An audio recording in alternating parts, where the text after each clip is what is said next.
नमस्कार दोस्तों। आज मैं आपको एक ऐसी कहानी सुनाने जा रहा हूं जो हमारे जीवन को भीतर से बदल देने की ताकत रखती है। यह कहानी है गौतम बुद्ध के एक आश्रम की, जहां एक ऐसा शिष्य था जो बहुत बोलता था, हर समय बातों में उलझा रहता था।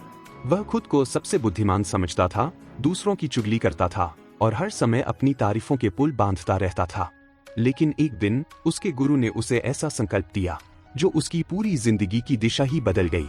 एक ऐसा संकल्प जिसने उसे सिखाया कि मौन में कितनी गहराई होती है और शांति की असली ताकत भीतर ही छिपी होती है।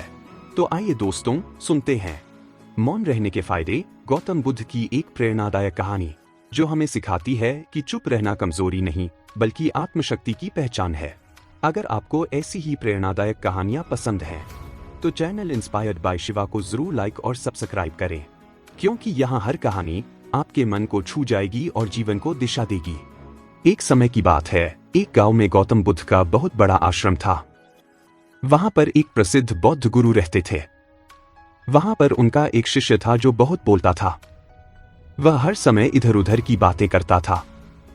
जब वह दान लेने के लिए जाता था तो हर घर से एक नई कहानी लेकर आता था और आश्रम के दूसरे शिष्यों को सुनाता था। वह हर समय एक शिष्य की दूसरे शिष्य से बुराई और चुगली करता रहता था और दूसरों के सामने अच्छा बनने का प्रयास करता रहता था। खुद के मुंह से ही खुद की तारीफ करता रहता था और हमेशा ही खुद को गुरु के सामने सबसे बुद्धिमान और उत्तम साबित करने का प्रयास करता रहता था। वह खुद को सभी शिष्यों से अलग और श्रेष्ठ मानता था। उसका कहना था कि मैं एक अमीर घर का बालक हूं, अगर मैं चाहता तो एक आरामदायक और सुविधाओं से भरा जीवन जी सकता था, लेकिन मैं वह सब छोड़कर यहाँ आया हूँ क्योंकि मुझे सत्य की खोज करनी है, खुद को जानना है, जीवन को जानना है, इसीलिए मेरा त्याग तुम सबसे बड़ा है। एक दिन गुरु ने आश्रम के सभी शिष्यों को बुलाकर कहा, आप सभी को अगले 1 महीने के लिए कोई संकल्प लेना होगा। इससे आपकी संकल्प शक्ति मजबूत होगी और आप में आत्मशक्ति का संचार होगा। आप सभी अपने सामर्थ्य के अनुसार कोई भी संकल्प ले सकते हैं और यदि 1 महीने से पूर्व किसी का भी संकल्प टूट जाए तो वह अपनी दिनचर्या में वापस आ जाएगा। सभी शिष्यों ने अपनी शक्ति के अनुसार छोटे बड़े संकल्प लिए और गुरु को अपने अपने संकल्प के बारे में बताकर वहां से चले गए। लेकिन वह शिष्य जो खुद को सबसे अलग और बड़ा दिखाना चाहता था, वह सीधे गुरु की कुटिया में पहुंच गया और गुरु से बोला, मैं कोई छोटा मोटा संकल्प नहीं लेना चाहता हूं, बल्कि खुद के ही जैसा एक बड़ा और महान संकल्प लेना चाहता हूं।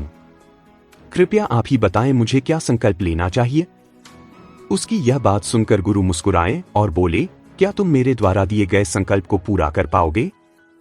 क्या तुम्हारे लिए उसे पूरा करना संभव होगा? शायद नहीं, वह तुम्हारे लिए संभव नहीं है, तुम उसे पूरा नहीं कर पाओगे, इसीलिए तुम खुद ही कोई संकल्प ढूंढो। शिष्य ने कहा, नहीं गुरुदेव, आप जो भी संकल्प मुझे देंगे मैं उसे पूरा करूंगा। गुरु ने कहा, ठीक है, तो तुम अगले 1 महीने तक चुप रहो, मुंह से एक शब्द भी न निकालो, यही तुम्हारा संकल्प है। शिष्य ने कहा, गुरुदेव, यह भी कोई संकल्प है? यह तो बहुत ही आसान है, 1 महीने तक चुप ही रहना है। आप कोई बड़ा संकल्प दीजिए जो मेरी योग्यता के लायक हो, जिसे पूरा करने में मुझे समस्या हो। गुरु ने कहा, पहले तुम यही संकल्प को तो पूरा करके दिखाओ। शिष्य ने गुरु की बात मान ली और वह उस समय चुप हो गया और पलटकर कुटिया से बाहर चला गया। पहले उसे चुप रहना बहुत आसान लग रहा था। उसने एक दिन तो जैसे तैसे चुप रहकर काट लिया, लेकिन दूसरे दिन से उसके मन में ना बोलने का बोझ बढ़ने लगा। तीसरे दिन उसे भारीपन महसूस होने लगा और चौथे दिन उसके अंदर एक अजीब सी बेचैनी होने लगी, क्योंकि आसपास आश्रम के सभी शिष्य एक दूसरे से बातें कर रहे थे। यह देखकर वह पूरा दिन उदास रहा। इसी तरीके से कुछ दिन और बीते और वह शिष्य बीमार पड़ गया। उसका सर फटा जा रहा था, उसका खाने पीने तक का मन नहीं कर रहा था, वह सिर्फ बोलना चाहता था। वह गुरु के पास गया और उनके सामने बैठकर लिखकर उन्हें बताया, गुरुदेव, मैं बोलना चाहता हूँ, मुझे सांस नहीं ली जा रही है, मेरा दम घुटा जा रहा है, मैं अंदर ही अंदर पागल हुआ जा रहा हूँ, मैं क्या करूँ, संकल्प तोड़ दूं क्या? यह पढ़कर गुरु मुस्कुराए और बोले, संकल्प तोड़ने के लिए ही होते हैं, लेकिन जो अपने संकल्प को पूरा कर लेता है वही अपनी आंतरिक शक्ति को बढ़ाता है, और जो अपनी आंतरिक शक्ति को बढ़ाता है वह समाज का कल्याण करता है। संकल्प का लेना भी तुम्हारे हाथ में था और इसे तोड़ना भी तुम्हारे ही हाथ में है। तुम्हारे बहुत से भाई अपने संकल्प को तोड़कर अपनी पुरानी दिनचर्या पर वापस आ चुके हैं। अगर तुमसे नहीं हो पा रहा तो तुम भी संकल्प तोड़कर अपनी पुरानी दिनचर्या पर वापस जा सकते हो। लेकिन याद रहे, अगर आज तुम इस छोटे से संकल्प को नहीं संभाल पा रहे हो तो तुम अपनी बाकी की पूरी जिंदगी को कैसे संभाल सकोगे? बाकी फैसला पूरी तरह से तुम्हारे हाथों में है। गुरु की यह बात उस शिष्य के दिल में चोट कर गई। वह बिना कुछ बोले वहां से वापस चला गया और खुद को अपनी कुटिया में बंद कर लिया। वह केवल अपने जरूरी कामों के लिए ही कुटिया से बाहर निकलता था, बाकी सारे समय कुटिया के अंदर ही बैठा रहता। 15 दिन बीत चुके थे और आश्रम के लगभग सभी शिष्यों का संकल्प अब तक टूट चुका था, लेकिन उसका संकल्प अभी भी जारी था। संकल्प लेने के बाद से अब तक उसने एक शब्द भी नहीं बोला था। सारा आश्रम हैरान था कि इतना बोलने वाला इंसान चुप कैसे हो गया। 15 दिन बीतने के बाद वह दोबारा अपने गुरु के पास गया और लिखकर बताया है, गुरुदेव मैं बाहर से तो चुप हूँ, लेकिन मेरे भीतर बहुत सी आवाज है, बहुत सी चीज, पुकार और शिकायतें हैं। मैं अंदर ही अंदर बात करता रहता हूँ, मेरा मन तरह तरह के प्रश्न पूछता रहता है। मैं बाहर से जितना मौन हूँ, भीतर से उतने ही शोर शराबा से भरा हुआ हूँ। क्या इस तरह से मेरा संकल्प अभी भी जारी है? गुरु ने कहा, तुम्हारा संकल्प अभी भी जारी है, लेकिन जब तक लोगों की यह आवाज तुम्हारे कानों में गूंजती रहेगी, तुम्हारा मन बोलता रहेगा, क्योंकि इसे तो आदत है बोलने की। तुम भले ही बाहर से चुप रहो, लेकिन तुम अंदर ही अंदर बोलते रहोगे। तुम्हें इन बातों से, इन आवाजों से दूर जाना पड़ेगा। शिष्य गुरु को प्रणाम कर वहां से चला जाता है और सुबह होते ही अपनी कुटिया छोड़कर जंगल की तरफ चला जाता है। कई दिन बीत जाते हैं, संकल्प का समय भी पूरा हो जाता है, लेकिन शिष्य लौटकर नहीं आया। आश्रम में सभी को डर था कि कहीं उसको जंगली जानवरों ने खा न लिया हो। उसे ढूंढने की बहुत कोशिश की गई, लेकिन वह कहीं नहीं मिला। सभी गुरु भाइयों ने मान लिया था कि जंगली जानवरों ने उसे अपना शिकार बना लिया है, लेकिन गुरु को ऐसा नहीं लगता था। एक दिन आश्रम का एक अन्य शिष्य गुरु के पास आया और बोला, गुरुदेव हमारे उस अधिक बोलने वाले भाई के साथ क्या हुआ होगा? क्या जानवरों ने उसे मार दिया होगा? गुरु ने कहा, हो सकता है कि जानवरों ने उसे अपना शिकार बना लिया हो, लेकिन उसके न लौटने की एक दूसरी वजह भी हो सकती है। शायद उसे वह मिल गया है जिसके लिए वह गया था। फिर शिष्य ने पूछा, गुरुदेव क्या ज्यादा बोलना इतना हानिकारक होता है? गुरु ने कहा, इंसान के जीवन के बहुत सारे दुखों में से एक दुख यह भी है कि वह कभी चुप नहीं रह सकता, हमेशा कुछ न कुछ बोलता ही रहता है। सिर्फ हमारे बोलने के कारण हमारे आधे से ज्यादा दुख पैदा होते हैं। परिवार के अधिकतर झगड़ों की वजह हमारा बेमतलब बोलना ही होता है। हम में से कोई भी चुप नहीं रहना चाहता, हम बस सामने वाले को सुना देना चाहते हैं। जो भी हमारे मन में है सब निकालकर उसके मन में बैठा देना चाहते हैं। उसे समझा देना चाहते हैं कि देख तू गलत है और मैं सही। और इस तरीके से सब एक दूसरे की सारी गलत बातों को ग्रहण कर रहे हैं। इस तरीके से सुनने और सुनाने का यह काम जिंदगी भर चलता रहता है। लेकिन इतना समझने में हम अपना समय, अपना जीवन, अपनी समझ और सबसे महत्वपूर्ण वक्त को हम खो देते हैं। लेकिन इसके बदले हमें मिलता क्या है? कुछ नहीं, सब व्यर्थ और बर्बाद हो जाता है। इस पागलपन में हमने क्या खो दिया, इसका एहसास केवल कुछ ही लोगों को हो पाता है। बाकी लोग जैसे उन्हें अपने आने का पता नहीं, वैसे ही उन्हें अपने जाने का भी पता नहीं चल पाता। शिष्य ने कहा, तो फिर इसका समाधान क्या है? गुरु ने कहा, पूरी जागरूकता के साथ अपने विचारों को देखना ही एकमात्र तरीका है। सारी मानसिक समस्याओं का वर्तमान में रहकर चिंतन करना, पूरी जागरूकता के साथ अपना काम करना जिंदगी में चमत्कारिक बदलाव ला देता है। उसके बाद वह शिष्य गुरु से अपने प्रश्नों का उत्तर प्राप्त कर उनको प्रणाम करके वहां से चला गया। उस शिष्य को आश्रम छोड़कर गए हुए 3 महीना हो चुका था, लेकिन उसकी कोई खबर न थी। तब तो सभी गुरु भाइयों ने भी उसके वापस लौटने की उम्मीद छोड़ दी थी। लेकिन एक दिन वह आश्रम लौट आता है। उसे देखकर सभी आश्चर्य और खुशी का ठिकाना ना रहा, लेकिन अब वह वैसा नहीं था जैसा गया था। वह बिल्कुल बदल चुका था। वह कुछ और ही बनकर वापस आया था। उसके अंदर एक गजब का बदलाव महसूस किया जाता था। उसके चेहरे पर एक गजब का ठहराव और आंखों में बनी शांति थी।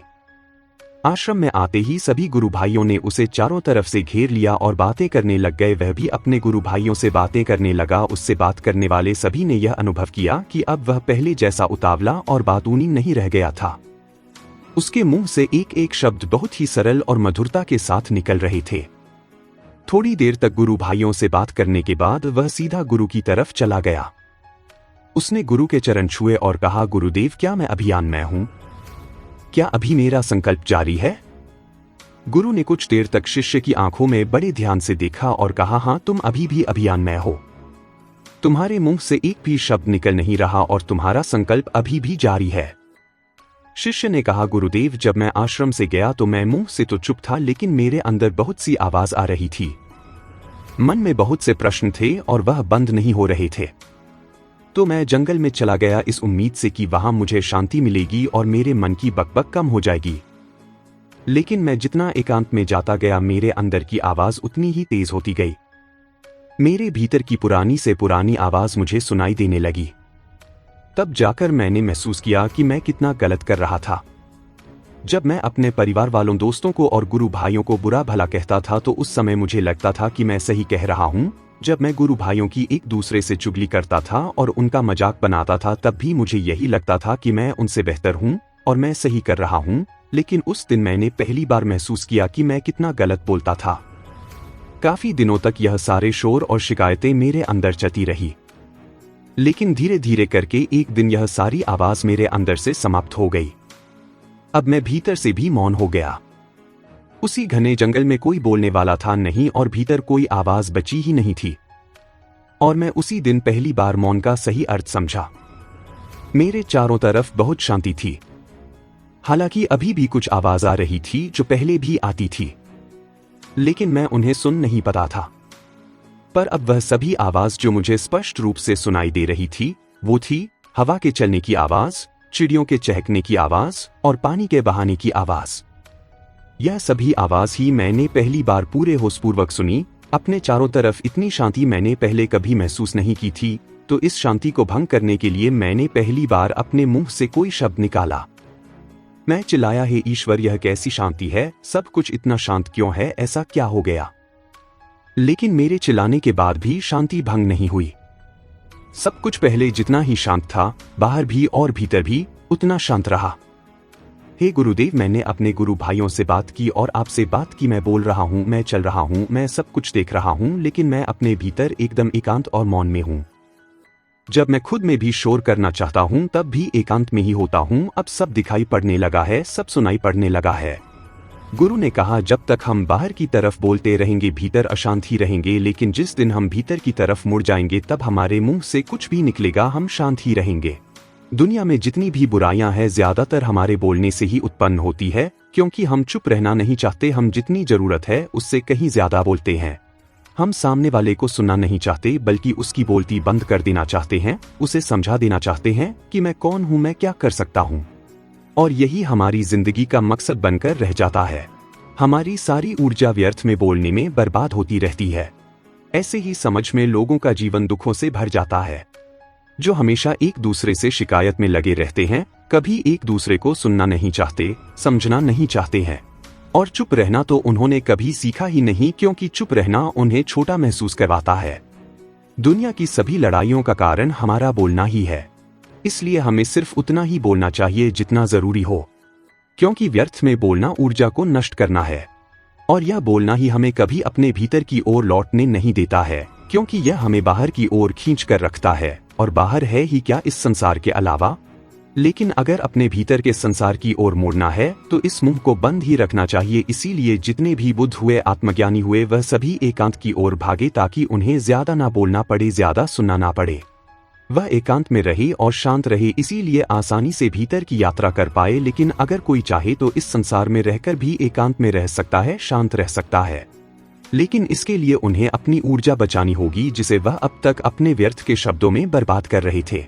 इस कहानी की सीख यही है कि व्यर्थ का बोलना ऊर्जा को नष्ट करना है, और यह बोलना ही हमें कभी अपने भीतर की ओर लौटने नहीं देता, क्योंकि यह हमें बाहर की ओर झुकाए रखता है। और जिन्हें भीतर की यात्रा करनी है उन्हें अपने मुंह को बंद ही रखना चाहिए। चुप रहने में अद्भुत शक्ति है। यदि हम सही समय पर सही शब्दों का प्रयोग करें तो हम अपने जीवन को सकारात्मक दिशा में बदल सकते हैं। मौन रहकर हम अपनी आत्मा की गहराई में जा सकते हैं और भीतर से शांति का अनुभव कर सकते हैं। इससे हम अपने विचारों और भावनाओं को साफ करके अपने जीवन को सकारात्मक बना सकते हैं। हमें चुप रहने की कला सीखनी चाहिए ताकि हम अपने शब्दों का सही प्रयोग करके अपना और दूसरों का जीवन बेहतर बना सकें। उम्मीद करते हैं आपको हमारी मोटिवेशनल स्टोरी मौन रहने के फायदे, मौन रहने की शक्ति कहानी आपको पसंद आई होगी। अगर अच्छी लगी हो इसी तरह की मोटिवेशन स्टोरी सुनने के लिए आपको अपना चैनल इंस्पायर्ड बाय शिवा को लाइक और सब्सक्राइब करना न भूले। तो फिर मिलेंगे अगली वीडियो के साथ में।